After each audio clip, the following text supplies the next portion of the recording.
नमस्कार दोस्तों, कैसे हैं।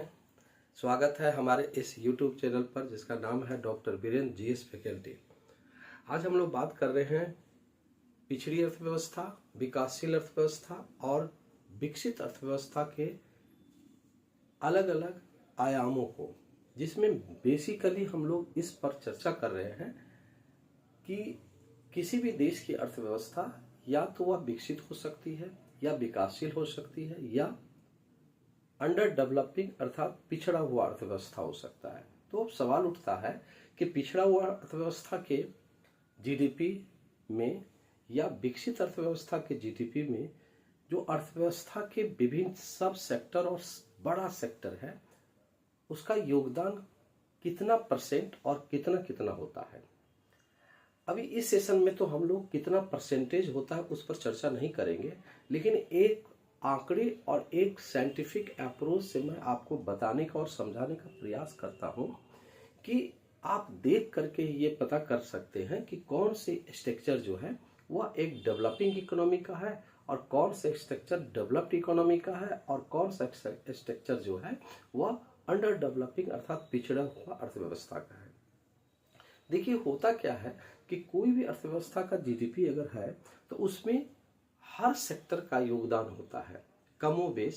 जैसे कि सब अर्थव्यवस्था को बेसिकली 3 बड़े सेक्टरों में बांटा गया है। प्राथमिक क्षेत्र, जिसको फाइनली कृषि से इंडिकेट किया जाता है। दूसरा होता है उद्योग, द्वितीय क्षेत्र उद्योग से इंडिकेट किया जाता है। और तीसरा है सर्विस सेक्टर, जिसको विभिन्न प्रकार के सेवाओं से इंडिकेट किया जाता है। मैंने बहुत ही आसानी से आपको समझाने का प्रयास किया है कि अगर प्राथमिक क्षेत्र है तो उसमें कृषि, पशुपालन, मछली पालन, खनन और उत्खनन जैसे 4 सब सेक्टर शामिल होते हैं। दूसरा है एक अल्प विकसित अर्थव्यवस्था और विकसित अर्थव्यवस्था या विकासशील अर्थव्यवस्था में तीनों सेक्टरों में, तीनों अर्थव्यवस्था में इस प्राथमिक क्षेत्र का योगदान जो होता है वो अलग अलग अनुपात में होता है। तो उस अलग अलग अनुपात में कैसे हम समझेंगे, देखकर इस आंकड़े से और इस स्ट्रक्चर के ढांचा से आप समझ सकते हैं। तो अर्थव्यवस्था के 3 बड़े सेक्टर और 8 छोटे छोटे सेक्टर, सर्विस सेक्टर में 2 द्वितीय क्षेत्र में और 4 प्राइमरी सेक्टर में अर्थात कृषि में। तो प्राइमरी सेक्टर को कृषि से इंडिकेट किया जाता है, द्वितीय क्षेत्र को उद्योग से इंडिकेट किया जाता है और तृतीय क्षेत्र को सेवा से इंडिकेट किया जाता है। तो प्राय अभी हम लोग पिछले क्लास में पढ़ा था कि एक डेवलपिंग इकोनॉमी जो है उसमें जीडीपी में कितना अनुपात में किस किस क्षेत्र से योगदान होता है और विकसित अर्थव्यवस्था में क्या योगदान होता है, उसी को हम इस फिगर में समझाने का प्रयास किया है कि यहाँ पर जो है अर्थव्यवस्था के 3 ही ढांचा है। किसी भी अर्थव्यवस्था के 3 ढांचा होते हैं। देखिएगा, एक बड़ा सा ये बॉक्स बनाया है जिसमें एक लाइन है जिसको एक सब सेक्टर कहते हैं, बड़ा सेक्टर, दूसरा, तीसरा। तो ये छोटा वाला है प्राइमरी सेक्टर, दूसरा वाला है द्वितीय क्षेत्र और सबसे बड़ा जो है तृतीय क्षेत्र। तो ये अर्थव्यवस्था का ढांचा जो है पिछड़ी अर्थव्यवस्था के जीडीपी में विभिन्न क्षेत्रों का योगदान है। समझ रहे हैं। दूसरी तरफ मैंने प्रयास किया है विकसित अर्थव्यवस्था के जीडीपी में विभिन्न क्षेत्रों का योगदान। यहाँ पर भी अर्थव्यवस्था का ढांचा जो है 3 ही भागों में बटा हुआ है, जिसमें बड़ा सा है तृतीय क्षेत्र, उससे छोटा है द्वितीय क्षेत्र और सबसे छोटा है तृतीय क्षेत्र। तो ये है विकसित अर्थव्यवस्था और ये है अंडर डेवलपिंग अर्थात पिछड़ा हुआ अर्थव्यवस्था। यहाँ पर एक एरो देख रहा है, जो एरो यह दिखाता है कि इस अर्थव्यवस्था को जो कंडीशन है उसको छोड़ रहा है और इस अर्थव्यवस्था के कंडीशन को अडॉप्ट कर रहा है, प्राप्त कर रहा है। अर्थात यहां पर जो एरो जा रहा है इस तरह से, अर्थात समाप्त हो रहा है पिछड़ापन और डेवलप्ड का जो है वहां एडॉप्ट कर रहा है, प्राप्त हो रहा है। तो वहां का जो नेचर होगा वह विकसित नहीं, अल्प विकसित नहीं, बल्कि विकासशील का होगा। इस तरह से हम कह सकते हैं कि विकासशील अर्थव्यवस्था एक सापेक्षिक धारणा है, सापेक्षिक रूप से, अर्थात अंडर डेवलपिंग के सापेक्ष कोई अर्थव्यवस्था कितना डेवलप्ड की ओर अग्रसर है। तो जो जो अर्थव्यवस्था अग्रसर होगा उसी को हम डेवलपिंग इकोनॉमी कहते हैं, अर्थात विकासशील अर्थव्यवस्था कहते हैं। अब देखते हैं कि जीडीपी में किस सेक्टर का योगदान किस अर्थव्यवस्था में कितना होता है।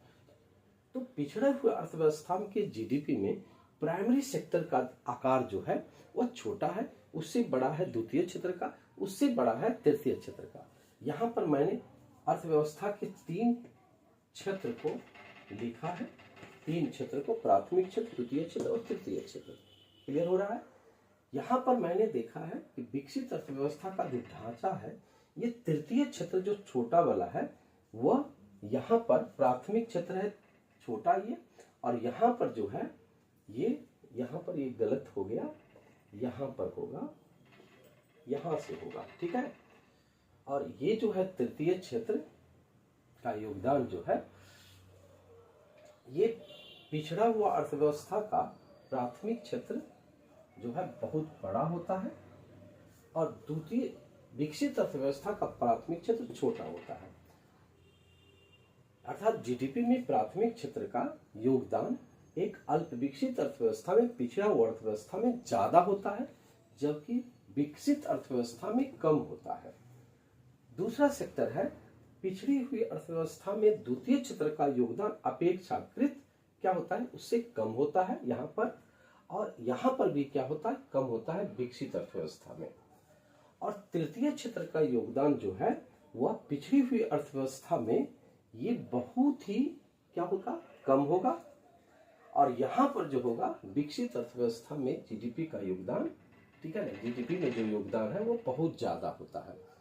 अब इसको आप स्पष्ट करके देख ले सकते हैं कि पिछड़ी अर्थव्यवस्था में जीडीपी में, पृथ्वी अर्थव्यवस्था के जीडीपी में प्राथमिक क्षेत्र का योगदान बहुत ही, प्राथमिक क्षेत्र का योगदान, यहाँ पर प्राथमिक क्षेत्र का योगदान जो है पिछड़ी हुई अर्थव्यवस्था में क्या होता है, यहाँ प्राथमिक क्षेत्र का यहाँ पर थोड़ा सा अलग हो गया, यहाँ पर तृतीय क्षेत्र होगा, ये होगा, ये द्वितीय क्षेत्र है, और ये है प्राइमरी सेक्टर, ठीक है। तो प्राइमरी सेक्टर, सॉरी यहाँ पर थोड़ा सा ये तो सही है, ठीक है, ये है तृतीय क्षेत्र और ये है प्राइमरी सेक्टर, अब हो गया, ठीक है ना, थोड़ा सा उल्टा पुल्टा हो गया था। तो पिछड़ी अर्थव्यवस्था का प्राइमरी सेक्टर बड़ा होता है, देखिए उसके अपेक्षा छोटा होता है उद्योग का, और सबसे छोटा होता है तृतीय क्षेत्र का। दूसरी तरफ विकसित अर्थव्यवस्था का प्राइमरी सेक्टर बहुत छोटा होता है, जस्ट इसका उल्टा, और द्वितीय क्षेत्र का योगदान उससे बड़ा होता है, और सबसे बड़ा होता है तृतीय क्षेत्र का। तृतीय क्षेत्र में हमने यहाँ पर स्पष्ट करने का प्रयास किया कि तृतीय क्षेत्र में बीमा, बैंकिंग, संचार, यातायात, विदेश सेवा, सार्वजनिक सेवा, व्यापार क्षेत्र और सामुदायिक सेवा जैसे बहुत सब छोटे छोटे सब सेक्टर होते हैं।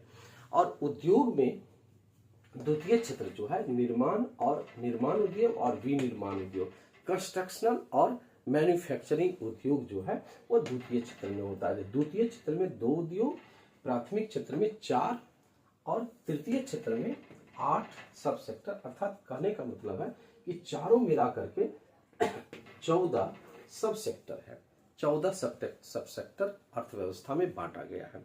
तो इस फिगर से, इससे हमने आपको समझाने का प्रयास किया कि किसी भी अर्थव्यवस्था में, चाहे वह अंडर डेवलपिंग हो या डेवलप्ड हो, उसमें जीडीपी में योगदान जो है वो अलग अलग अनुपात में अलग अलग क्षेत्रों से होता है।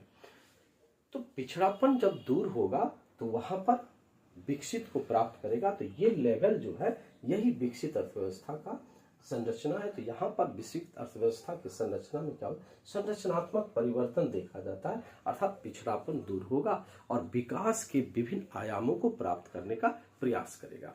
ओके, तो इस फिगर से आपको मुझे लगता है समझने में बहुत ही आसानी होगी कि किसी भी अर्थव्यवस्था के जीडीपी में कितना योगदान होता है। उसके बेसिस पर आप बहुत ही आसानी से उसको परख सके, पहचान सके, आखिर वह अर्थव्यवस्था कौन सी अर्थव्यवस्था है, विकसित अर्थव्यवस्था है या विकासशील अर्थव्यवस्था है या अंडर डेवलपिंग या डेवलप्ड इकोनॉमी है। ठीक है, तो विकासशील अर्थव्यवस्था को आपको अगर पता चल जाएगा कि वह संरचनात्मक परिवर्तन हो रहा है, अर्थात पर कैपिटा इनकम में वृद्धि हो रहा है, अगर कम है तो पिछड़ा हुआ अर्थव्यवस्था, अधिक है तो विकसित अर्थव्यवस्था, और वह डेवलप्ड की ओर जा रही है तो वह विकासशील अर्थव्यवस्था। जैसे भारत का उदाहरण लेते हैं तो भारत की इकोनॉमी एक डेवलपिंग इकोनॉमी है, क्योंकि अगर पर कैपिटा इनकम की बात करते हैं तो पर कैपिटा इनकम 1950-51 में वहां पर 225 रुपया थी। वहीं पर आज की डेट में यह फैक्टर कॉस्ट के आधार पर लगभग 1 लाख से अधिक रुपया हो गया है, 1 लाख रुपया से अधिक हो गया है।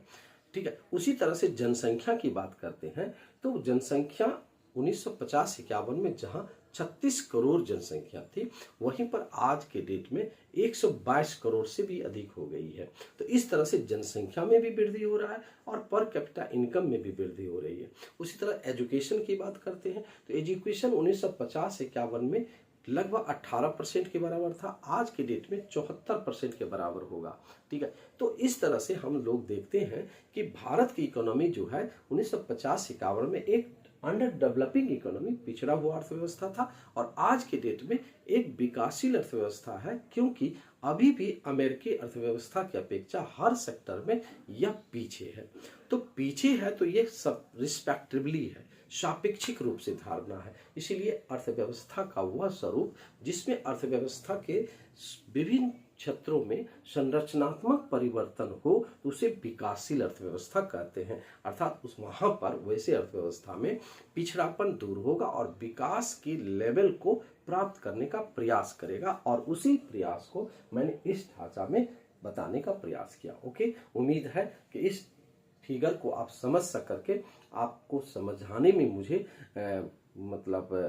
बहुत ही बेहतर ढंग से मैंने समझाने का प्रयास किया, और उम्मीद करते हैं समझ में आया भी होगा। ठीक है, ओके, थैंक यू। अगले क्लास में हम लोग बात करते हैं।